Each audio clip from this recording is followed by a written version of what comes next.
This is WOMMLP operating out of Burlington, Vermont, 105.9 The Radiator. It's The Rocket Shop. We're back, or should I say I'm back. I'm your host, Tom Proctor, and I think this is the first time I've been in the studio since late November, so it's good to be back in this chair.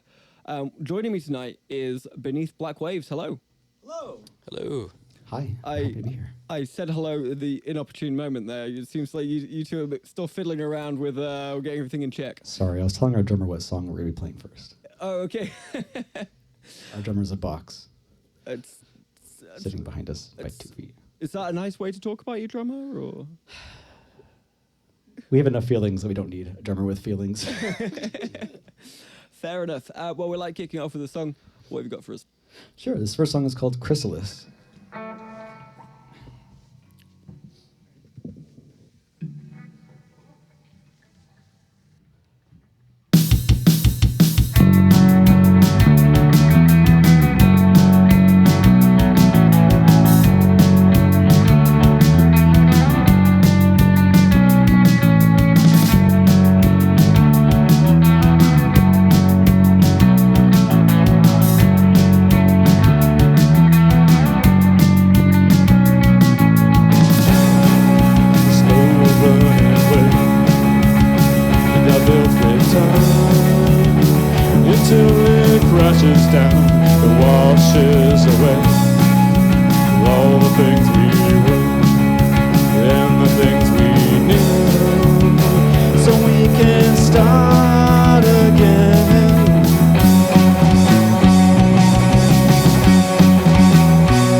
Black Waves there with. I actually didn't catch the name of the song. So what was that song title called? Chrysalis. That song's called Chrysalis. Tell us a little bit about yourselves. Are you Vermont natives? Are you? When did you come here? If not, and when did you get going in music? Yeah, we grew up in Franklin County, good old Fairfield, in the woods. We are both brothers, 10 years apart. Nate is my older brother. Yes. And this is actually the first time we've been in a band together, despite playing music in various forms throughout the years. I'm 41. 42 this summer, so I've been playing music for about 30 some odd years. I can imagine the 10-year age gap probably meant that, when you were in your 20s, your 10-year-old brother's unlikely to be stepping up and getting involved in a band. And when you're 30, I can imagine your taste may be a bit different when you're 20. Sure. Well, our lives took a lot of different trajectories after, like, college. Before college, I was around a lot, and I would do a lot of weird recording projects where I'd have Jesse come in and, like, beatbox when you were, like, I don't know, you're, like, a little kid. So, like, hey, come here and, like, hop on the mic and do some weird stuff on this weird thing I'm recording. So we would do a lot of weird stuff, but we didn't actually play in like a serious band. And then I moved away and had a different life for a good decade or so, 15 years. Moved back right before pandemic, and then have a new life again. And in pandemic, we've sort of decided to start this interesting adventure together, doing this band. Yeah, this project was born out of drinking beers on the beach together, trying to figure out how to survive COVID, and we decided let's start a new creative project. Yeah. Oh, well, that's a good way to get through a worldwide pandemic. Is this kind of the genre that you're playing tonight, which you kind of described as goth, also beach goth, which is something I really want to dig into in a minute because that sounds very oxymoronic. Is that something that you two have always been passionate about? Nathan, did you kind of bring Jesse up on this kind of genre, or is this kind of coincidence? You kind of found it both yourself? Sure. I mean, like, I grew up listening to a lot of, like, grindcore and punk rock and, like, Wu-Tang Clan radio. So, like, we'd drive around and, like, expose him to all kinds of weird music genres as a kid. But, like, I've always, in high school and beyond, I was always into, like, gothy music, from, like, old school goth stuff to, like, listen to a lot more, like, post-punk kind of goth stuff now. But it's one of many genres I enjoy, but, like, I've been kind of always a moody, weird person. So we've also both been kind of moody, weird people. So it's a genre that sort of I'm pushing harder to be involved in, but I've always wanted to have, like, I had a goth band in high school that was really bad. And then I played a bunch of punk bands and metal bands and some other bands. And then, like, coming back in my older age, I'm like, oh, I kind of want to do that again, but, like, do it better. Now you got the skills to be able to actually yeah, to some extent. I mean, I'm actually a drummer primarily. I've been a drummer for most of my life. I play guitar, but, like, I'm not necessarily a guitar player. Jesse's actually a really amazing guitar player, and I've recruited him for bass for this project. So he plays bass like a guitar player half the time, which is kind of fun. To be clear, neither of you two are playing your preferred instruments right now. Yeah, totally. Yeah, we're doing totally different things, and, like, so it's like we have a drum machine, which is weird for me because being a drummer, I'm used to being behind the kit. But I like this is a fun project because it allows me to kind of sing and be a front person, which is fun because I get to dress up, and that's nicer to be able to do and enjoy. And the benefit of having a drummer program your drum machine is it sounds a little pretty rhythmically fun and interesting. A lot more reliable than regular drummers as well. It's fair. Yeah. Yeah. I always know it's gonna be the same tempo every time I set it, except when I set a weird random song and it plays a different song than I want it to. Drummers are a certain breed, I will say that much. And no offense to you, Nathan, but I always feel like they're the most interesting in the bands, but definitely definitely the least reliable. That's fair. Yeah. What was the decision? I mean, Nathan, as you are a drummer, what's the decision behind getting the drum machine rather than, and both of you playing, lead guitar and bass, rather than being a drummer, singer, and then maybe Jesse playing lead guitar and, I don't know, can you get a bass machine, or is there a bass machine available? Yeah, we're open to experimenting with different things. Like, I had a former project called Heavy Gaze, which was my solo kind of acoustic and drum machine project. So that's where the drum machine came in. I got used to programming for that. I actually played here about 2 years ago before pandemic. But because we're brothers, and I've been in lots of bands, and I'm also in another band called Shore Rights, I'll give Shore Rights a plug. Like, I play drums in another band that's local. But this is a project where it's just two of us. We're siblings. It has kind of a built-in consistency to it, because, like, we'll either decide to play or not play, but we're going to still be brothers while we're alive. So, like, it's a good opportunity to, like, I know we're not going anywhere, really. So it's like trying to do some different things and explore some different territory sonically is interesting. Yeah. We both kind of share the same weird ADHD brain. So the songwriting process is us mostly just, like, hurling words and noises at each other until something sticks. Yeah, it's a little weird. We'll like muscle through stuff a lot, and it ends up being interesting. We either, like, we'll write a whole song in, like, 5 minutes, or, like, spend 3 practices working on the song and still have it not click. But and Jesse, I'm assuming you've also been involved with several different bands as well. Is the way of things are in Burlington? Actually, no. This is my only project. I took younger me in my 20s. I had a really bad bout of stage fright after, like, a series of bad gigs playing in bands. So So this is the first like actual live musical project I've been a part of that's not like my solo beat making or stuff that I do for fun. Oh, I'm glad you've come in here to kind of share that off. I'm very Thank happy that you've decided to make that leap again. I guess what I was going to try and get at there is, I mean, obviously you've been in bands at least previously, being brothers and approaching the kind of songwriting process. Is it easier? Is it harder? Have you got kind of an intuition with each other? Is it more that you're going to fight about everything? I mean, how does that work? We have our moments for sure, but Yeah, you'll let you talk definitely. for a second. I'll let you. I find it to be a lot easier too because I don't know. We gravitate towards the same kind of like ideas mostly musically. There are definitely practices where we just complete breakdown and we're grumpy with each other, but like Or we'll try different stuff and throw some spaghetti at the wall and it sticks or breaks or explodes and like. Often though, I think because we do have a lot of common ground, but then different ideas about things, it nudges each other to kind of grow and do some different stuff. Like we've been doing some different things. This is our original setup, but I've been also pushing hard for more keyboard stuff, and we have a pedal where we have pre-recorded keyboard and also like other things. So we've been exploring some different sonic territory than what we're playing for tonight, but this is sort of mostly some of our first batch of songs and like a new one.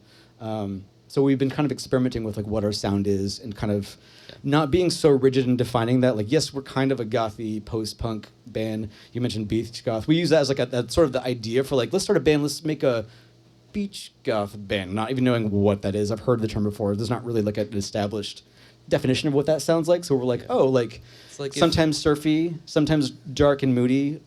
If you plopped like golden era Joy Division New Order on a sunny beach in California, maybe. Yeah.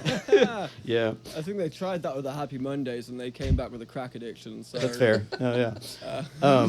We definitely like because the project sort of came out of sitting on the beach in Burlington, enjoying like what we could do in pandemic, which is sit outside in the sun and like enjoy being depressed and moody in the sun, which is sort of counterproductive. But like that sort of follows through with our sound too. Like we're playing some heavier stuff tonight, but a lot of our music is very firmly rooted in being like pop music. Like we're trying to do a lot of pop hooks and have to be very catchy and musical, even though we're kind of rocking out and trying to do a lot of different stuff. Like we've got some songs that are surfier, some songs that are like real heavy and kind of punk sounding, and some stuff that's even like almost like kind of metal shoegaze sounding, but like and also some really quiet, chill stuff too. Yeah, like a very like Chris Isaac-y kind of slow jam ballad that's like goth lounge, I guess. Goth lounge. Wow, we're playing throwing around up a all lot. these new goth genres I've never heard before.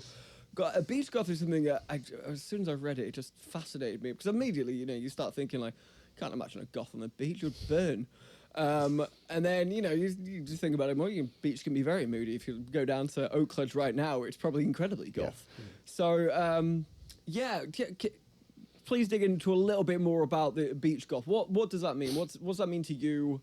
Sure. And why was that something that kind of really first popped into your head when you created this project? Sure. I've never really liked the beaches, being someone who kind of like doesn't like the sun typically and likes to be kind of dark and moody.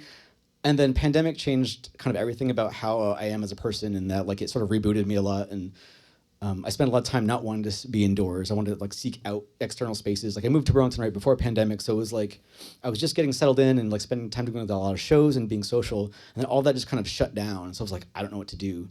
So I found myself like going for walks and like exploring like the natural beauty of this area, like just going along the waterfront. And I found a lot of like peace and solace and like experiencing that and like going. The thing I spent a lot of time with was like getting together with random small groups of friends and just going to natural places and talking and drinking beer and like and whatever. Like being like human and existing in this weird situation and like sort of getting a different grasp on life. So and also like sitting on the beach and like heels and like like that's a mood. I don't dislike that. Yeah. But I find that even now like I look forward to summertime because like I spend a lot of time with my partner and with my friends, the few that we get together with, and my brother when he's able to, just like going down and spending what's a nice day, like just biking down to the waterfront and enjoying like Oakledge or like North Beach. I'm getting married this in September with my fiance. We're gonna get married on North Beach because we met on the beaches of Burlington in pandemic. That's incredible. So it's been like it's come full circle. Yeah. So that's sort of the idea of too of like let's make a dark moody band, but let's contrast that with like let's have like a kind of a surf pop element to it too. Right. So very much like in line with like having this be a kind of a horrible dark time, but like the kind of connections that we've been fostering with each other and with other people, very much in the spirit of that, trying to like I don't know. Hope that comes through in the sound at least sometimes. Does I mean, there's you can list artists as long as your arm where the kind of tone and emotion of the music you're hearing does not match like maybe the lyricism. Is that similar here? I mean, obviously Joy Division vibes on the upper echelons there, but you know, if you read Joy Division's lyrics, it was a product of a very deranged and dark mind who obviously eventually killed himself. But do you kind of have that juxtaposition there because you are beach goth, and so it sounds very dark, but in actual fact it's quite lighthearted? There's a weird. We've been trying to walk an interesting line with that, where it's like, Gio, you can talk for me. So our first batch of songs that we ever recorded was essentially a loosely themed concept album around death. So real lighthearted stuff. Still quite melancholy, yeah. But and some of the songs we're playing tonight, and some of the other songs that we worked on during that initial period were like trying to find like how far could we go down this rabbit hole of like writing lyrics that are not necessarily like our own perspectives, but like trying to tell stories in as short amount of time as possible. It was like a 2.5 minute rock song about like different people's perspectives on experiencing death from different directions. That was the start, and we've kind of branched out from there a little bit lyrically. That was also fun when having a song with lyrics that are about death from the perspective of a skeleton in the ground who is like longing for his lover. Who was actually the person that murdered them in the first place. Yeah. So like it's like a lot of our lyrics are intentionally dark and weird, and I like playing lyrically with like strange themes of like transformation and being like inhuman, and so we'll write songs that sound very poppy in some cases, but the lyrics are actually about like real weird abstract things that are about change, and I think that also reflects my own personal world. Like it's been a lot of changing in the past like 4 or 5 years through my like I won't get into my whole story, but like it's been a lot of transitions, and lately they've been a lot more positive. But like I've been learning more about myself. I've been learning more about the world around me and how I view it. And some of that reflects in the lyrical matter in terms of like it gets filtered through some darker, weirder territory. But a lot of our songs are about transformation to some extent because it's just the nature of what my life experience has been lately.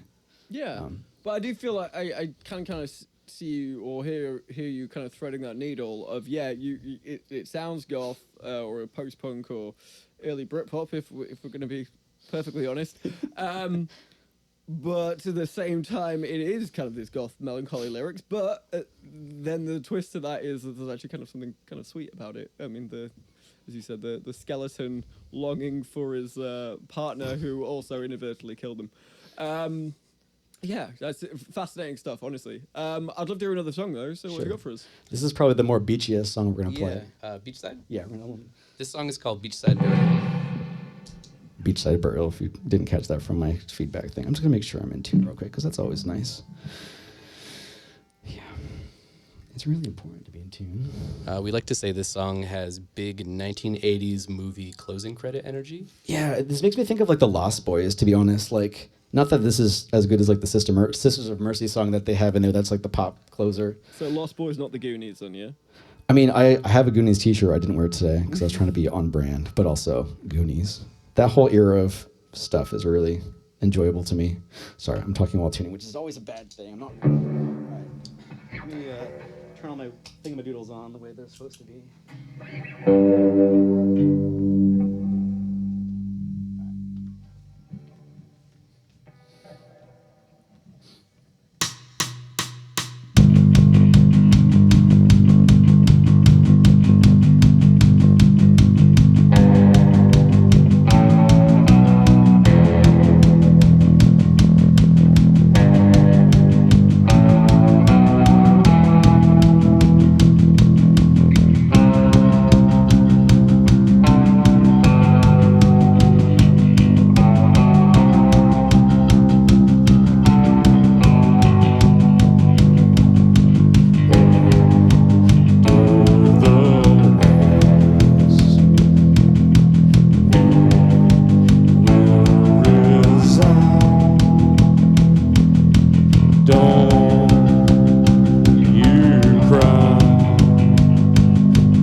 Black Waves, and I can tell I'm out of practice doing this because I usually write down the name of the song before you start playing it, and I keep forgetting to do that. So what's that song called again? That one's called Beachside Burial. Beachside Burial.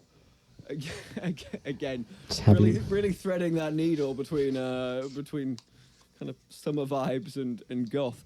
I did notice that you released your self-titled LP in July, and that's on Spotify. Obviously called Beneath Black Waves or ST. Am I getting that wrong? Self-titled. Just We just want to call it Beneath Black Waves. Beneath Black Waves. That's just too much. Too extra. Tell me a little bit about the production of that LP.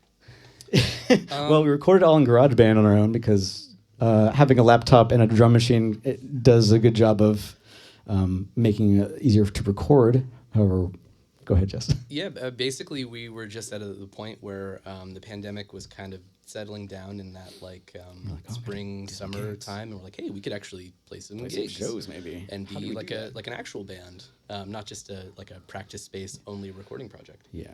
So we were like, hey, let's put out a booking demo and get some shows going. And Yeah, that was the concept of like, let's put a little EP out.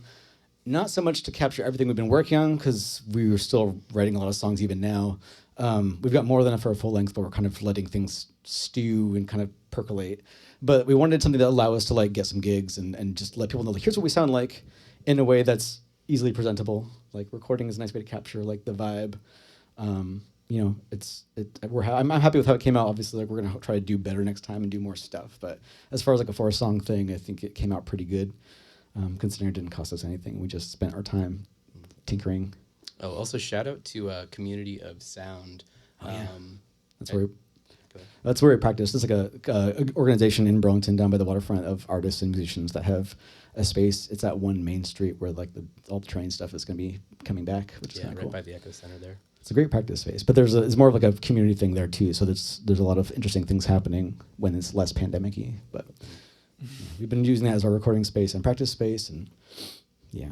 But EP, woo. Yeah, and obviously getting that first EP out is always a little bit weird. I mean, both of you were musicians before this, so it's not quite like that first time you kind of releasing everything into the world. But even so, it's a fairly vulnerable place to be.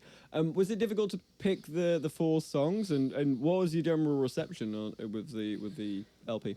Yeah, I think we were trying to get like a variety of stuff on there. So there's like a very like country sounding surf jam, and like at least one of the songs we're playing tonight. Actually, the next song we're playing is on the end of the EP. And Beachside Burial is also on. So we're trying to get a flavor of like have each of the 4 songs we picked have a little bit of a different flavor of our sound. Mostly because we wanted to try to get a few different types of venues. Like we've been playing a lot of DIY shows up until recently. We were supposed to play Arts Riot this month, but things got COVID-y. Hopefully that'll get rescheduled. We're with Father Figure and Remy Russins, who played here recently. So we've been trying to like get hooked in with the local scene more slowly, but it's hard to do when like you book shows and then they fall apart because things have to shut down. But we wanted to use that as an opportunity to kind of like showcase, here's kind of what we sound like in some different avenues, because like we play a lot of loud rocking music and we fit in well with like the DIY kind of like underground loud scene, but we also want to play like more club venues where we can do poppier sounding stuff and push the envelope a little bit with like the edgier stuff, but still do a variety of type of venues and shows. Yeah, it's especially been a tough winter in terms of everything being cancelled again. It didn't really feel exactly the same way the previous winter, and obviously we've all been experiencing it, so we know what we're talking about. But as a new band, have you seen this happen in the rest of the scene? Are other bands kind of struggling to get that footing, or is it? And if yes or no, is that making people more creative? Is that taking people down other avenues, or are people just kind of like, this is the worst and I'm going to go hibernate until June? Well, it's been exciting to see that a lot of bands do still exist, because I've seen certainly there's quite a few bands that have kind of either like packed it up and created new projects or decided to stop playing. There is like a core group of people that are still like digging in, and like new recordings are being made and people are still trying to do shows, and it feels good to be a part of like what's left, and that's what's kind of being rebuilt slowly, even if we're kind of biding our time for it to be more of a opportunity to play shows more and like network more with other musicians. But I like that a lot of the bands I was going to see before a pandemic, when I moved up here, are still, many of them are still around and playing off and on.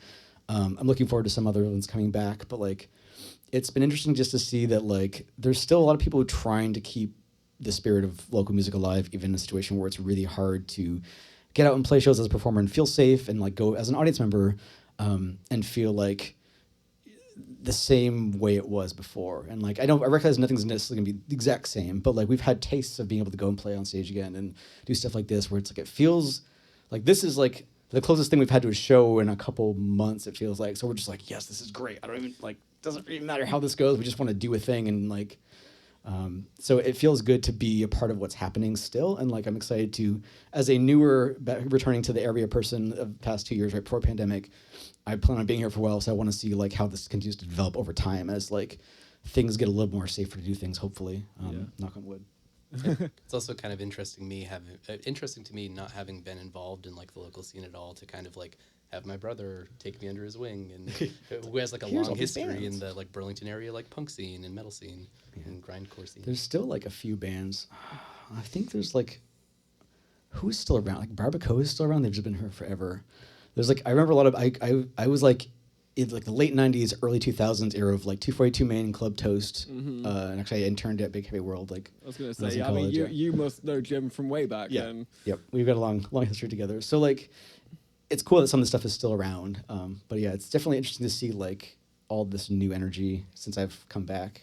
The pandemic has impacted that obviously to some extent, but I'm excited to see that there's still cool bands around and like bands I want to go out and see that are like local bands playing in basements or random places or clubs. There's some more venues than I remember there being when I left, so that's kind of nice. I saw you just gesture when you said random places to this beautiful state-of-the-art studio, and I'll have you know this is an institution. I love the vibe here. Yeah, no, this is the kind of place I like to do shows because it just has personality and energy to it. The million wires and pipes and HVACs and it does remind me of 242 a little bit, and some like you've got like the overhang, like if this 1,000 bongo drums over there.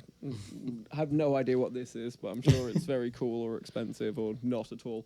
Yeah, it's a great space. I am curious. You were saying like 1 Main Street with the Community of Sound. It's kind of very typical of Burlington to have that kind of communal space for whatever, but obviously musicians are a big one, and we're very proud of the way that we kind of support each other in the music scene here. Tell me a little bit about how that has changed this winter, because we can't really see each other. As you said, this is like the first gig you've done in 2 months. This is the first time I've sat in this chair in 2 months. So I kind of know how you feel on that one. But for me, when it doesn't happen, I just kind of step out and do my own different thing.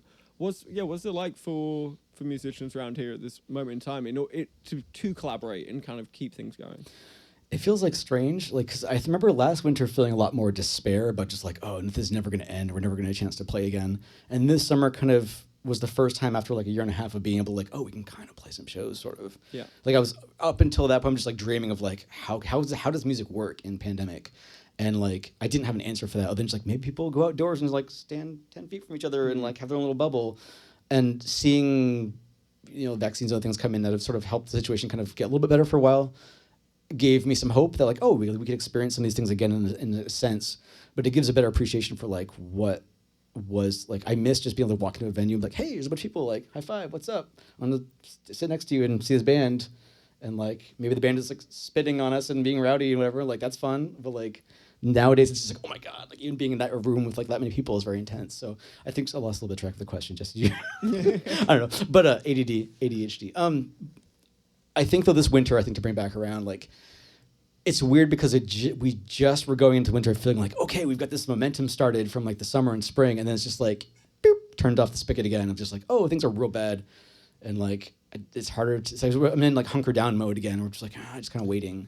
Yeah, we're working on making plans to like we both just got a copy of like Ableton, and we're going to be like hunkering down and trying to do more home recordings if we can't play shows. And yeah, at least for the next couple months, because it's probably going to be a little while before things are like super happier than they have been. But yeah, winter is always hard though. Like we both struggle with like seasonal depression and just baseline depression, so it's like hard getting motivated to do much of anything when it's like 5 degrees out. Like I was like, and the rest, I think it's -5 at the moment. Yeah, like I was like loading stuff in my gear. I'm like, I'm too old for this. Loading up these amps and heels in like 5-degree weather. I'm like, what am I doing? But also like, it's worth doing it because this is like one of the first times I've left my house and like to do a thing in like a couple of weeks at least. So. I like the spirit of punk. There's nothing more punk than loading up your gear into into an independent radio studio in high heels in 5-degree weather. I think there's something very beautiful to that. It's a big mood for sure. It is indeed.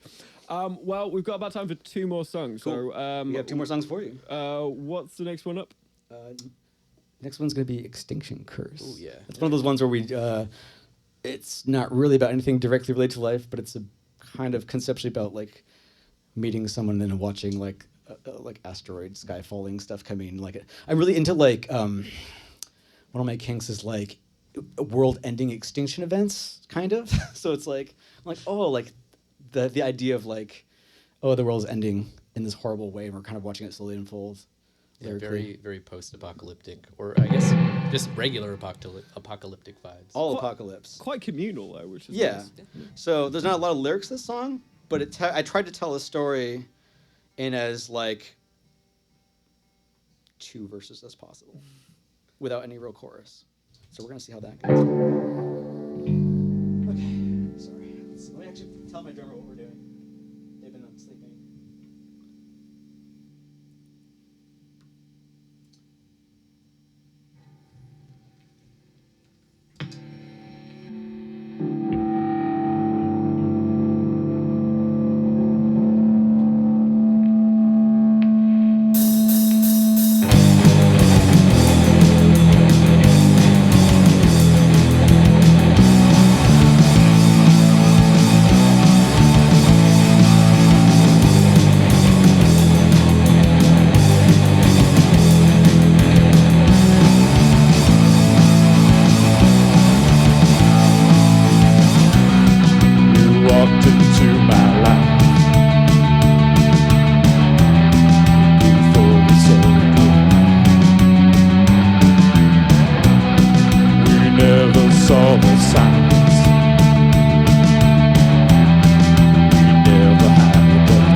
Extinction Curse there by Beneath Black Waves. Nathan, you were kind of mentioning before that last song that you you did go do a few venues in the summer before it was all kind of like all shut down again. We did mention a few DIY spaces, and there's this one that fits perfectly into both of those spaces, which is the Swan Dojo. And I saw you played there in the summer. Yeah. I heard it's closing down, which I'm pretty Ooh. sad about. But yeah, tell me a little bit about kind of the goth scene in Burlington and what those kind of spaces do for the kind of the community around this particular genre and other genres maybe that had that niche following. Well, I will say there's not a lot of goth bands around town these days. I remember like there's always been like sprinklings of like goth tinged music in Burlington off and on over the years.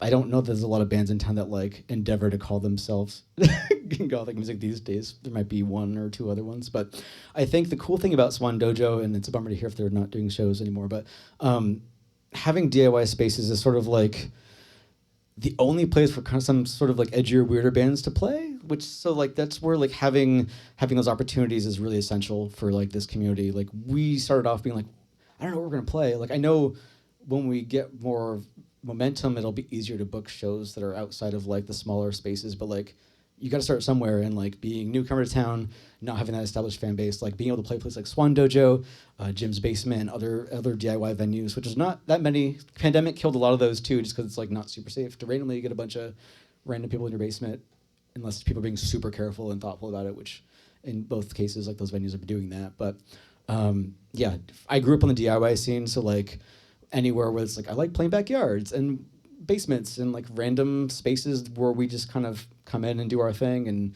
tidy up and go home afterwards. Like that's sort of the nature of a lot of the music I've been playing over the years. And it's nice to play club gigs, but like there's certainly like a nice energy to the DIY underground scene in town. And like I'm hoping that pandemic doesn't completely suck all the wind out of that. Like I think people have been really hungry to play shows, so that places like Swan Dojo have like risen to meet that need. But also it takes a lot of work to run that kind of stuff. So like hats off to the people that are involved in those kind of operations.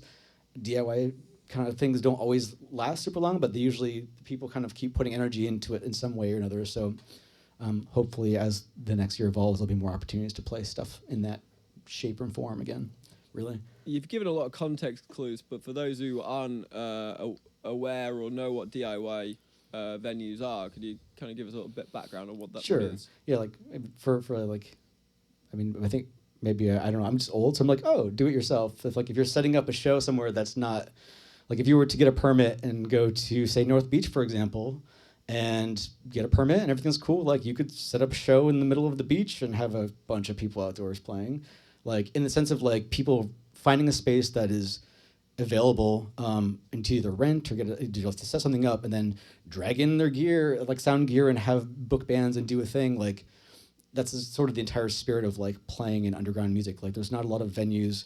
Like there are certainly venues that are open playing for like punk bands and metal bands, but like typically those louder, weirder genres don't have as an easy time to get shows, except in DIY type situations.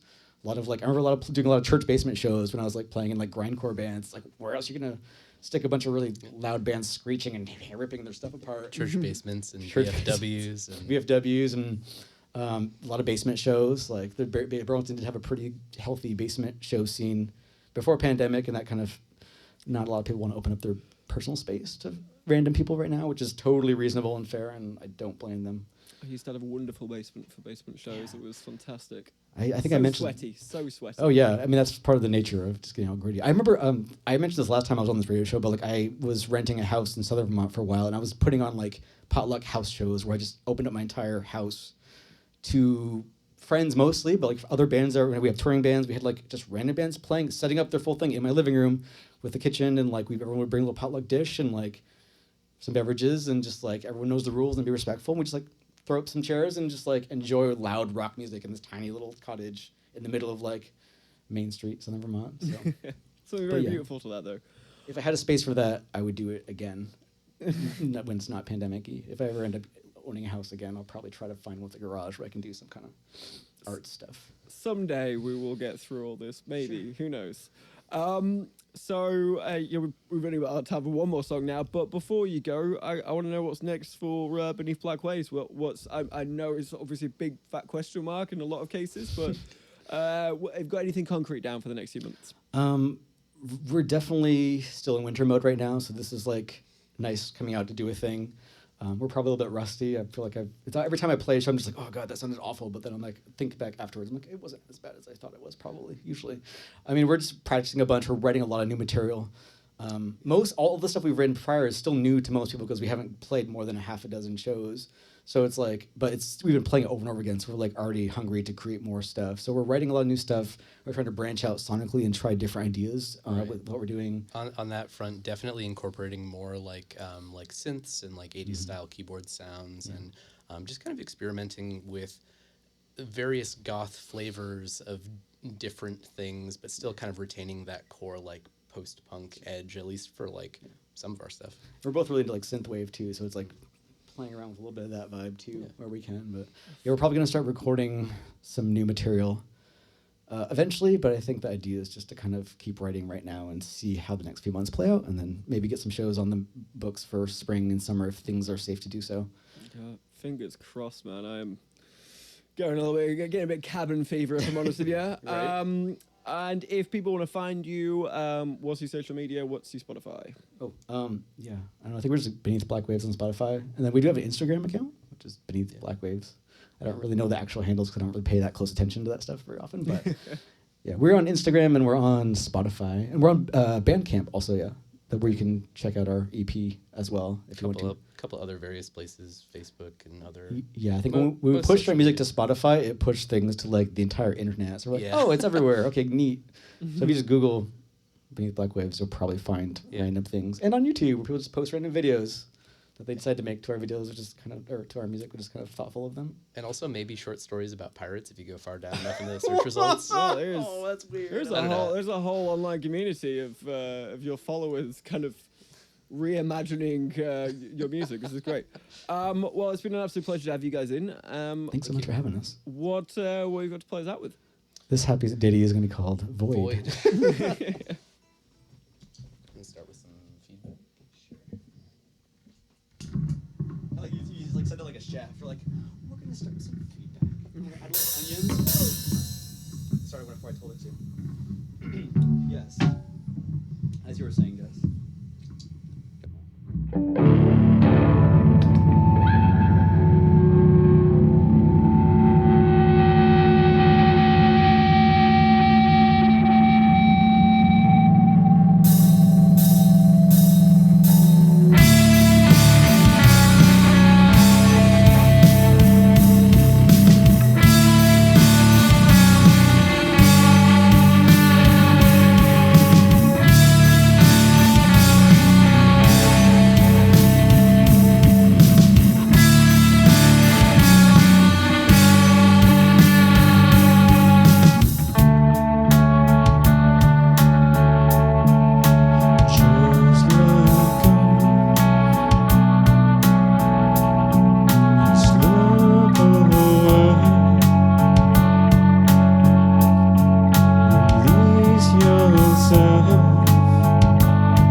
Beneath Black Waves, playing us out there with The Void. Nathan, Jesse, it's been an absolute pleasure. Thank you. Thank you so much for having us. Yeah, It's thank you very always much. fun. Yeah, hopefully I'll see you out and about in spring and summer, and we're allowed to Definitely. be around people again. We're looking forward to being out in the human world again. Well, that's all we got for tonight. We've got Joe Bled coming in to the studio next week, so make sure you check that out. But for now, this has been 105.9 The Radiator, The Rocket Shop. I've been your host, Tom Proctor, and good night. Thank you. Thanks a bunch. It's nice to have like people here.